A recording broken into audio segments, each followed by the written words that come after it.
Salvete discipuli. So today we are going to have a very short video, which is the third and final video for Chapter 2 in Latin for the New Millennium.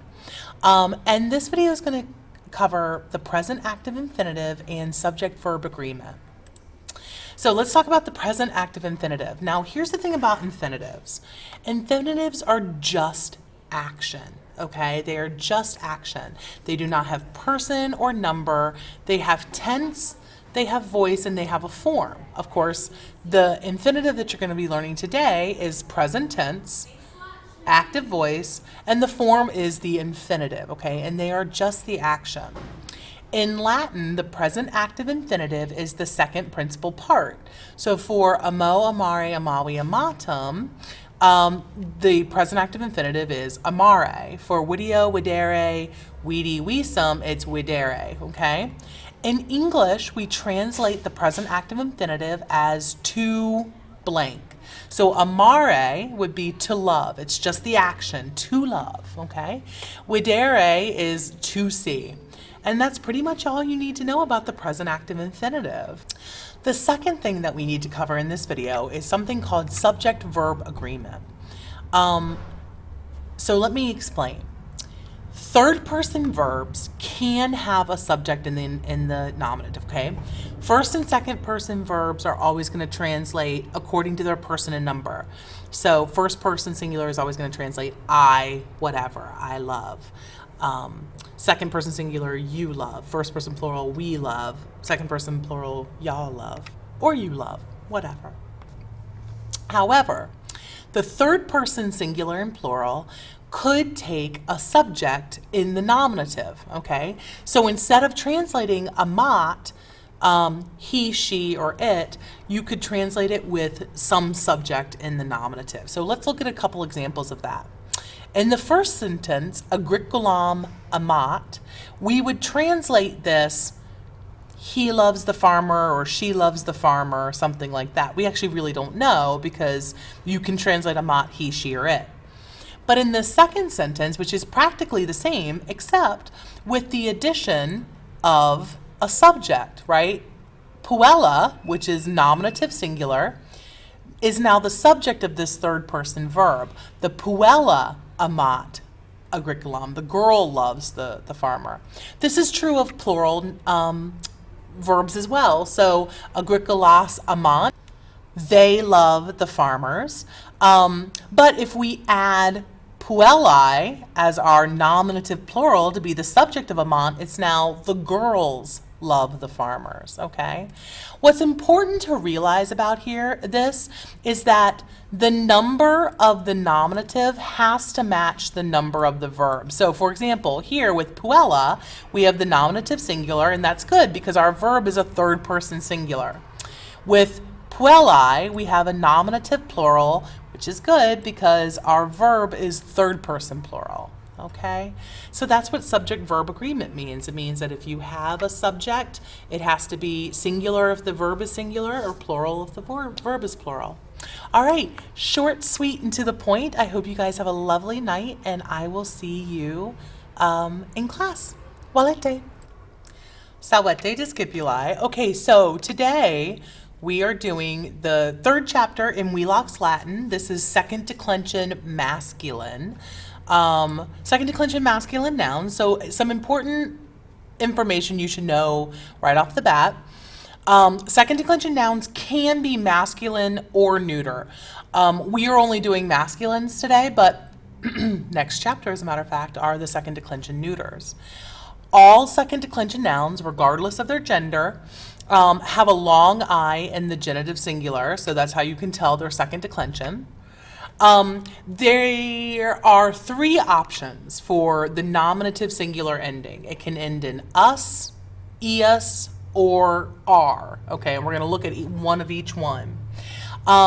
You should know, though, that any masculine singular second declension noun ending in us or ius has a different vocative ending than the nominative. Okay, so if you have an are ending, nominative second declension noun, that's going to be an R in the vocative. But if it's us or eus, you're going to have a different vocative ending. Okay, so let's look at these endings.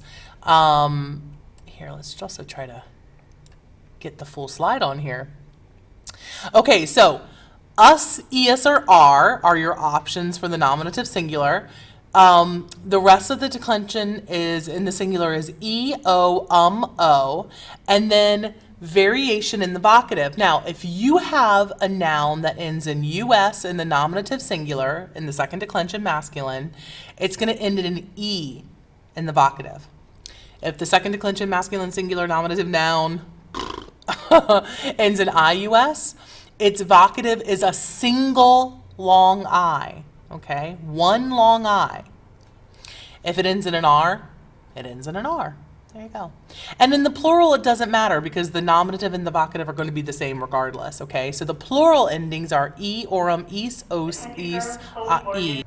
Okay, so let's look at this, these endings sort of in situ, okay? So the word slave, serwa, serwi, ends in a us in the nominative, so its vocative isn't going to end in an e. So serwa, serwi, serwo, serwum, serwo, serwa, serwi, serworum, serwi, serwo, serwi, serwi, okay? And then, of course, the translations based on the case and number. Now listen, we're going to go through a number of paradigms now, and ladies, I do expect that you write these paradigms out. I know it's going to take a while to have to pause the video and write out the paradigms, but trust me, it is for your own good. You want these in your notes, especially as we continue on and we look at filius filii. So it ends in ius in the nominative singular.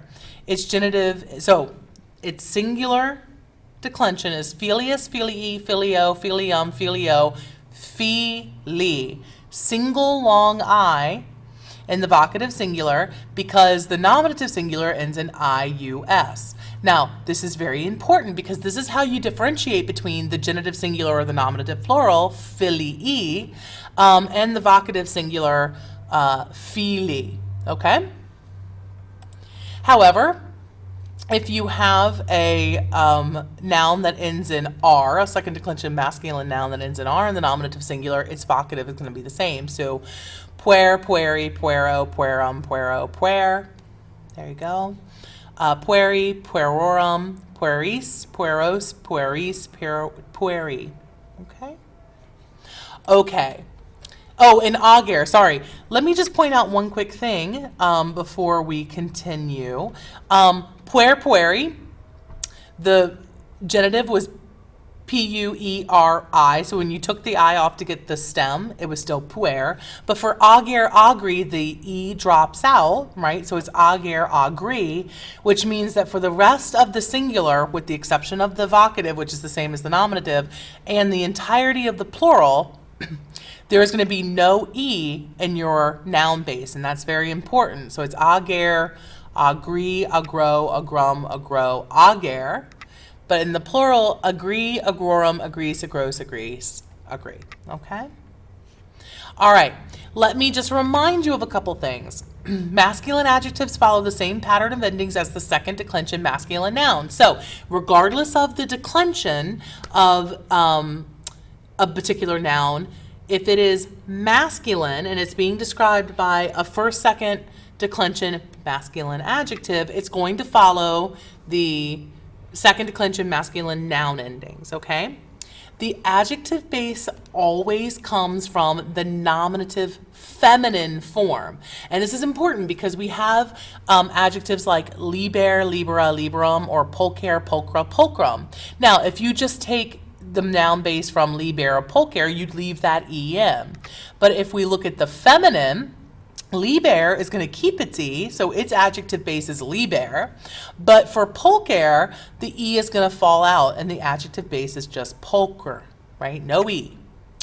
So masculine adjectives describe all masculine nouns regardless of declension. True. And the adjective meus, mea, meum has an irregular singular vocative, which is me. So just keep that in mind. Me. Okay? All right, so let's look at a couple paradigms of our second declension masculine nouns being described by the masculine adjective. Now listen, you can never change the ending from the dictionary entry, okay? The nominative of ager is ager, but the nominative of Magnus is Magnus. So these endings are not going to match. This isn't going to be Magner all of a sudden, and this isn't going to become agerus. They are what they are, according to their dictionary entry, okay? So ager Magnus, agri magni, agro magno, agro magnum, agro magno, ager magne.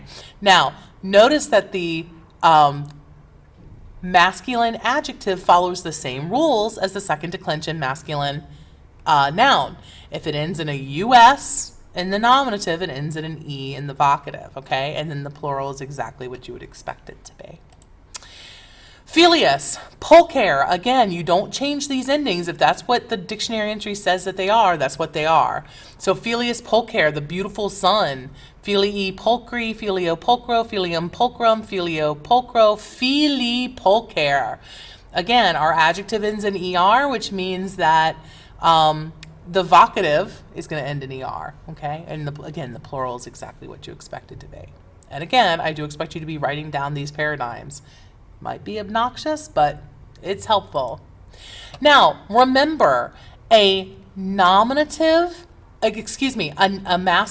adjective always describes masculine nouns regardless of declension. So, poeta poetai is first declension, but it's masculine, therefore the masculine adjective is going to describe it. It's going to be poeta liber, the free poet. Poetae liberi, poetae libero, poetam liberum, poeta libero, poeta liber, and then the plural. Again, these endings don't match, but they're still both masculine, singular, nominative, genitive, dative, accusative, ablative, vocative, and so on and so forth, okay?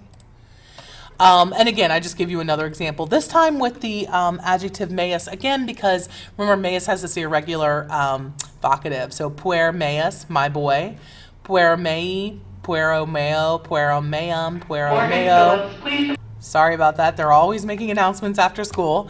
So puero meo, by, with, or from my boy, but puer me, my boy, that irregular vocative singular. Okay, ladies. Have a great night. Take good notes. Take plentiful notes on this video, and I will see you in class. Walete.